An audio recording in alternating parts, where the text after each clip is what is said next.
thank the Almighty God for giving us good health. It is my pleasure to bring to you this voice of hope.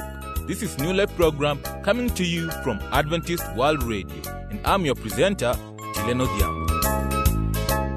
Thank you for staying put. On this bright and wonderful day, we have prepared for you different kinds of items that are going to make you feel blessed and also keep you at the feet of Jesus Christ.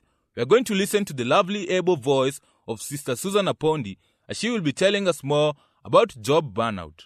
Pastor Kigundu Ndwiga will also be coming in right after Susan Apondi, as he will also be sharing with us on a sermon entitled The Foolishness of Wealth, Part 1.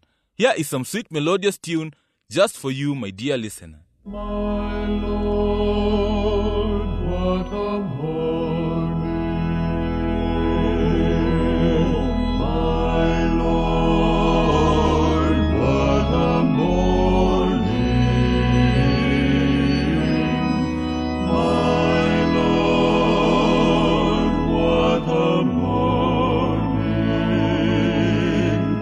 When the stars begin to fall, you'll hear the trumpet sound to wake the nations underground, looking to my God's right hand. When the stars begin to fall, my Lord, what a morning. My Lord, what a morning. My Lord, what a morning. When the stars begin to fall, you'll hear the sinners mourn to wake the nations underground, looking to my God's right hand.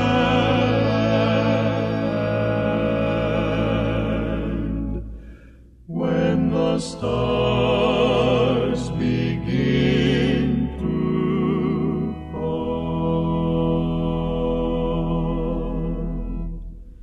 when the stars begin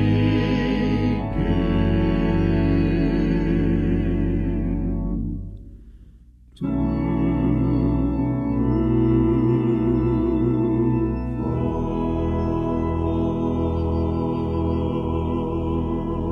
This is the voice of hope coming to you from Adventist World Radio. Sometimes in our places of work, one can do a lot of duties till he or she feels exhausted and worn out due to the type of work that he or she undertakes.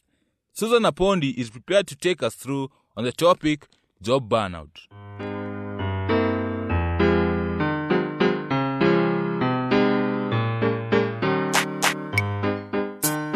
Are you always working too tired? Are you always frustrated? You could have a job burnout. My dear listener, welcome to our early edition of our Family Slot. Today I'm going to give you tips on how to recognize job burnout, ways of solving it if you are experiencing it. You are tuned to Adventist World Radio, the voice of hope. I am your host, Susan Apondi. My dear listener, do you really know what job burnout is?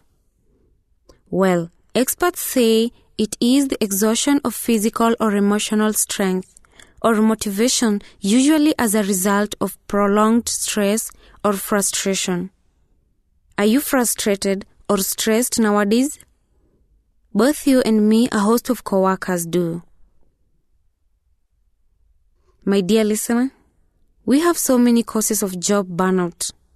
In today's highly competitive business environment, a lot of companies reduce their staff headcount to stay financially ahead. So in the process, laying off some staff members, remnant employees have to carry out a much heavier workload. This leaves you with feeling of hopelessness, feeling powerless, frustrated, and your inability to control your careers. Sometimes you can work hard every day and not receive the recognition you desire from your bosses, while others may work less and have more recognition than the rest. This is a great source of stress. Also, you being in a wrong career can be very stressful because poor choosing in the first place. You can also be in the right career but a wrong job. All these contribute to the burnout blues. Can you identify whether you are suffering from job burnout? You are definitely likely to experience these obvious symptoms like being tired the whole time, crying for no reason, irritability, anxiety attacks, loss of appetite, weight gain due to lack of exercise, or overreacting in reaction to stress. The less obvious are increased alcohol intake, drug use, low productivity, and inability to concentrate. Excessive burnout can lead to a suicide or heart attack, but before it gets that serious, it will affect the way you do your job. That is absenteeism and lateness at work. My dear listener, what can you do to avoid or limit all this? First, you need to work out what is causing you to feel this way. Is it the result of stress or frustration? If it's a difficult boss, you may consider sitting down with him or her to discuss how you can have a more productive working relationship. My dear listener, if you have more work than you can handle, you should learn to prioritize. Do the most important first, work your way down from there. And if you feel you must work extra hard to avoid getting laid off, and this is what is causing you the job burnout, maybe you have to accept the fact that you can't do anything about what might happen. Burnout makes it worse, not any better. Dear listener, as we almost end our program today, get to know that if it's your career that you have discovered it's not for you, can quit if you can afford to do it, or prepare to be out of work while you explore some other options. You need to plan carefully because entering a career takes a complete self-assessment to help you find out careers you should explore. Investigate each career to make sure you have found the right one for you. My dear listener, remember the earlier the stage of burnout you are in. Remember the earlier the stage of burnout you are in, the easier it will be for you to solve it. To that, we come to the end of our program. Till next time, keep tuned to the Adventist World Radio, the voice of hope.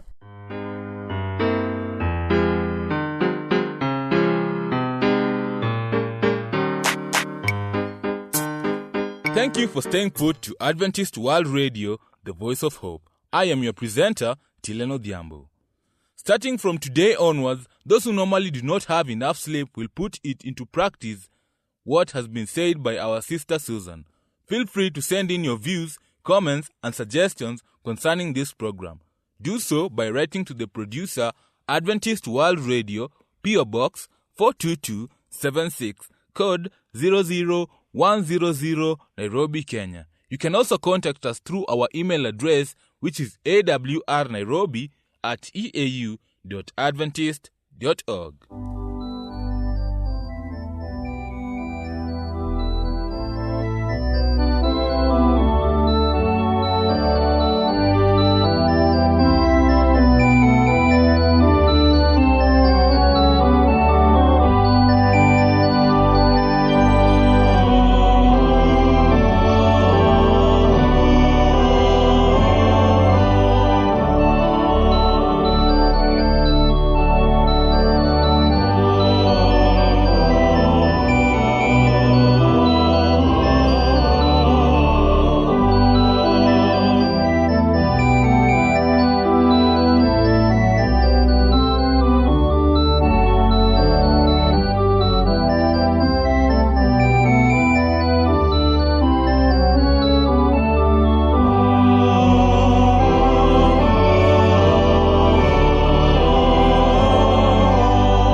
today's New Life program. This is Adventist World Radio, the voice of hope. I am your host, Tileno Diambo.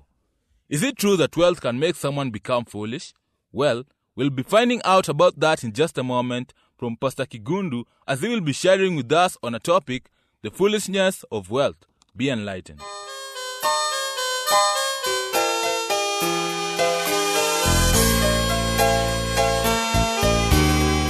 Dear listener, today I want us to look at the foolishness of wealth, which will be based on Luke 12, verse 13 to 21. I will read.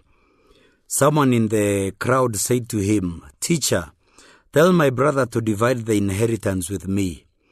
Jesus replied, "Man, who appointed me a judge or an arbiter between you?"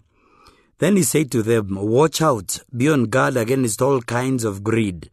A man's life does not consist in the abundance of his possessions." And he told them this parable. The ground of a certain rich man produced a good crop. He thought to himself, "What shall I do? I have no place to store my crops." Then he said, "This is what I'll do. I'll tear my barns and build bigger ones, and there I will store all my grain and my goods. And I'll say to myself, you have plenty of good things laid up for many years. Take life easy, eat, drink, and be merry." But God said to him, "You fool, this very night your life will be demanded from you. Then who will get what you have prepared for yourselves? This is how it will be with everyone who stores up things for himself, but is not rich towards God." Mr. Kiprop, well, not his real name, was one of the new converts to the Adventist Church in one of the major towns in Kenya. Mr. Kiprop came to the church for a whole year until he learned that the Bible expected him to give 10% of his income to God as tithe. Being one of the rich business people in that town, he felt his contribution was too much compared to the rest of the converts. He also felt that it would mean taking a lot of money from his business, which he was working so hard to expand. He also did not see why it was wrong to run his business on the Sabbath to increase his gain so that he could contribute more to the church. He offered to build a church and equip it, but not return a tithe of all in his income, which he felt was such a big sacrifice. When the brethren explained that that was not what the Bible taught, he got frustrated and quietly left the church. Many Christians today face similar decisions, and many have succumbed to the economic pressure and choose to make money their center of worship. According to my experience as a stewardship director, only an average of 20% of church members are faithful in returning tithes and give generous offerings. The statistics actually show that the more wealth one commands, the less faithful he or she becomes. In some instances, Christians who are known to be very faithful when they owned little changed overnight into tight-fisted misers when they accumulated wealth. How can this strange phenomenon be explained? The story recorded in Luke 12, verse 13 to 19, is an attempt by Luke to explain this scenario. This periscope, small story in the Gospel, has 3 sections which I want us to look at. The greed of the young man, the foolishness of riches shown by the rich man's experience, and the solution to the challenges of the rich, that is how to become rich and still be saved.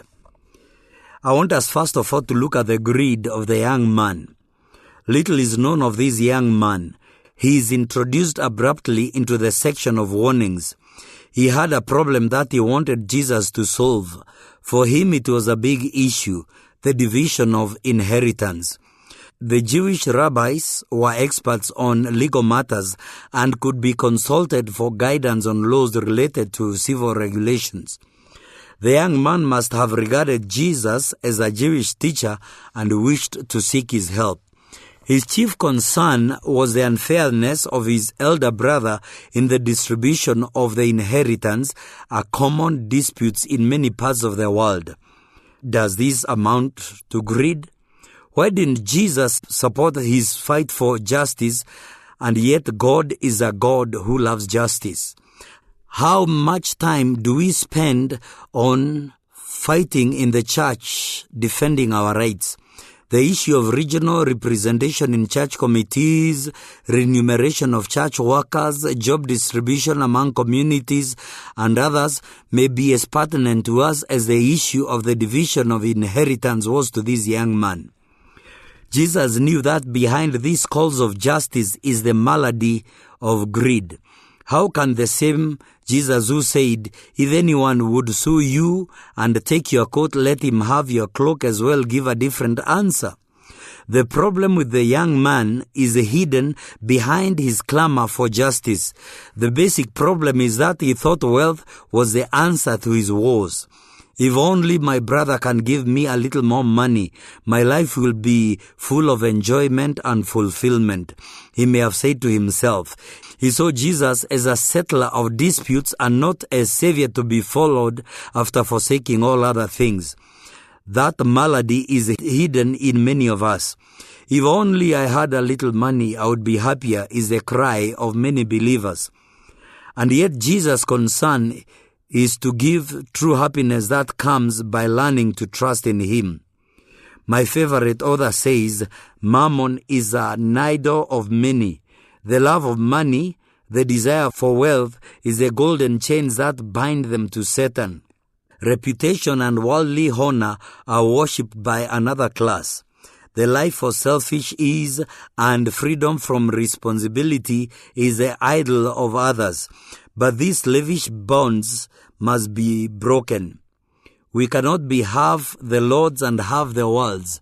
We are not God's children unless we are such entirely.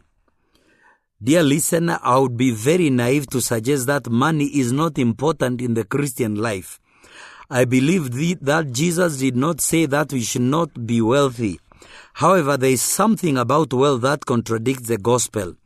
Money, as Jesus does, demands devotion, undivided attention, and total commitment. That is why money is never enough. And that is why Jesus spent almost a third of his sermons warning Christians against its dangers. Love of money and love of Jesus are in competition. Money, like Jesus, promises security, long and good life, power, peace, joy, independence, and freedom, among others. And it promises to deliver them right away. Unfortunately, the world's humanistic philosophies that govern human practice are controlled by faith in money. And we are living in a consumer-driven society where money is worshipped and sought for with all evangelical zeal and diligence. But where is the foolishness of the money-governed life? The parable of the rich fool is intended to answer this very question. First, the parable is full of personal pronouns, I, me, my, and mine, which contradicts Jesus' teaching on self-denial.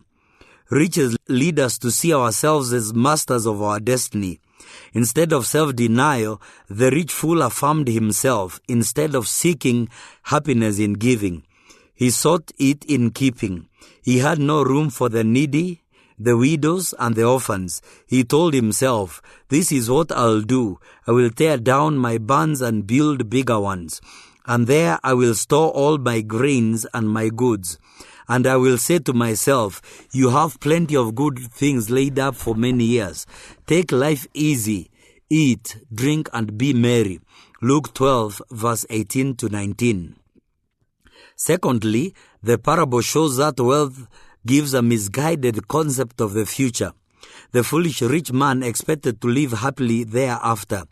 It never occurred to him that he had no thereafter. Wealth has the tendency to bring forth security. True security for the future can only be found in God. He was foolish because he did not see the temporary nature of the material blessings.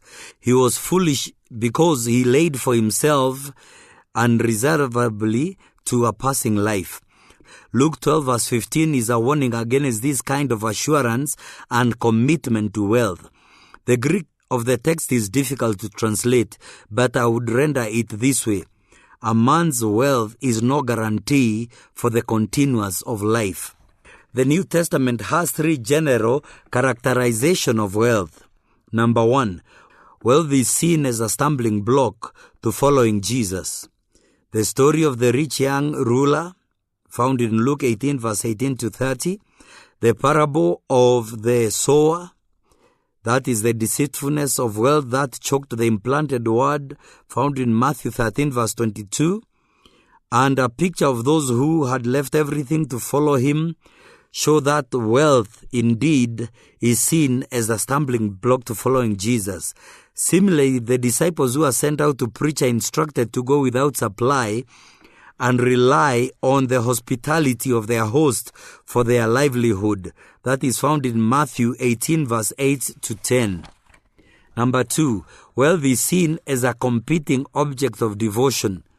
The warning of the inability to serve Mammon and God at the same time, found in Luke 6, verse 24. The counsel to the disciples not to accumulate treasures on earth, found in Matthew 6, verse 19, because their hearts would eventually follow. And the caution in our text, which warns against the delusions that possessions can provide safety, all show that wealth is seen as an object of devotion. In fact, the epistles bluntly equate greed with idolatry, Ephesians 4 verse 28 and Colossians 3 verse 6, and warn the believers against falling in love with money, found in 1 Timothy 6 verse 6 to 8, and against lust for worldly things, as recorded in James 4 verse 1 to 10. Thirdly, or lastly, wealth is also seen as a symptom of economic injustice. The parable of the rich man and Lazarus, recorded in Luke 16, verse 19 to 26. The parable of the sheep and the goats, recorded in Matthew 25, verse 31 to 46. And the threats against the rich exploiting the poor, as recorded in the book of James 2, point to this problem. On the same point, the gospel is pictured as bringing good news to the poor, and the gospel is depicted as bringing bad news to the rich. Unfortunately, the rich fool and many Christians do not take the above warnings about wealth seriously. They allow themselves to drift into the habit of trusting money more than trusting God, by refusing to share it with others and by being tight-fisted in giving their tithes and offerings. They feel that if they gave a faithful and full tithe and a generous offering in keeping with God's blessings, they may lose their security and so opt to give a little token to blind the eyes of their fellow believers. Although they are regular in church attendance, their God is money. Dear listener, as we end the presentation for today, I want you to reflect on this question. Is money your God?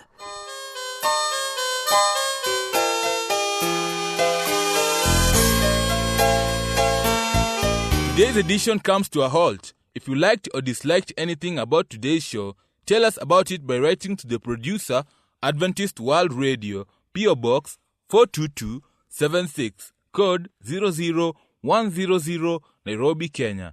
Our email address is awrnairobi@eau.adventist.org. From the entire production team, we say thank you and be blessed. I have been your host, Tileno Diambo. My Lord, what a morning. My Lord, what a morning. My Lord, what a morning. When the stars begin to fall,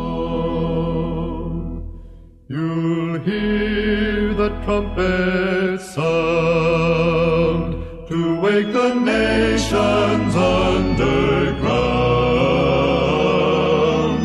looking to my God's right hand. When the stars begin to fall, my Lord, what a morning. My Lord, what a morning.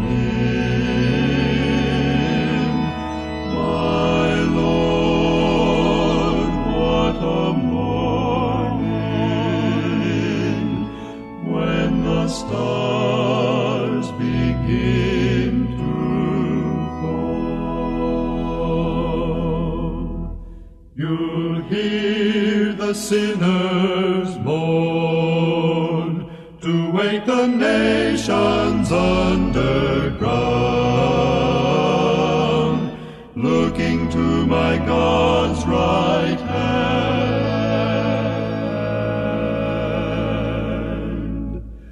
When the stars begin to fall, when the stars begin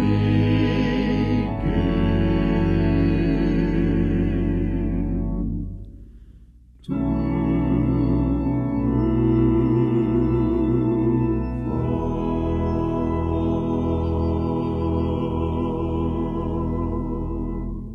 oh, perfect love, all human thought transcending, lowly we kneel in prayer before thy throne,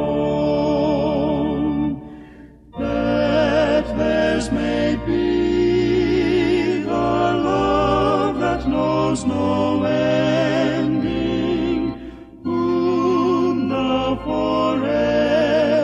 forevermore dost join in one, whom thou forevermore dost join in one.